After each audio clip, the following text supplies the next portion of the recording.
مزگەوتەکانی ئاینی ئەم ئاڵای کوردستانە کە بڕیارماندا بە یەکجاری لەو مزگەوتێ ببینیتەوە.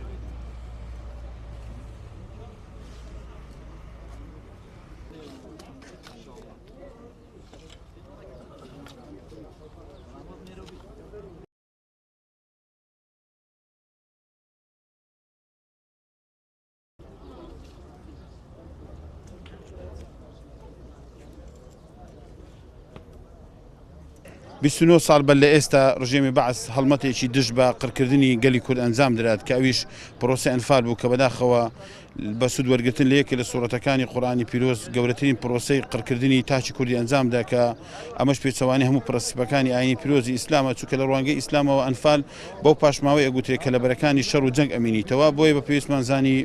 وەک بەڕێوەبەرایەتی ئەوقافی سووران بە هەمانجی لەگەڵ یەکێتی زانایان ئەو مەراسیمەیە بەرز ڕابگرین کۆمەڵی چالاکی ئەنجام بدەین و بە هەڵکردنی ئاڵایەک لە یەکی لە مزگەوتەکانی سنوورەکە بە یەکجارەکی بۆ ئەوەی ئەو ڕاستێ دووپات بکەینەوە لە ڕابردوودا مزگەوتەکان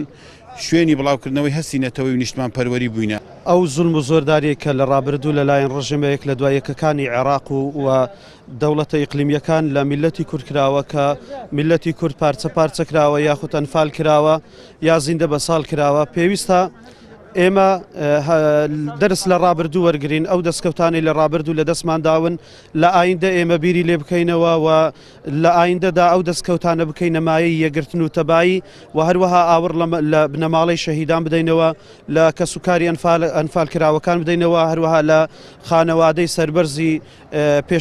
پێشمەرگە قارەمانەکانی کوردستان بدەینەوە. ئومێدمان وایە ئینشاءالله خوێنی ئەو شەهیدانە یان ئەنفال کراوەکانمان ببیتە هەوێنی تەبایی و برایەتی و یەکگرتنەوەی نێوماڵی کورد ئینشاءالله.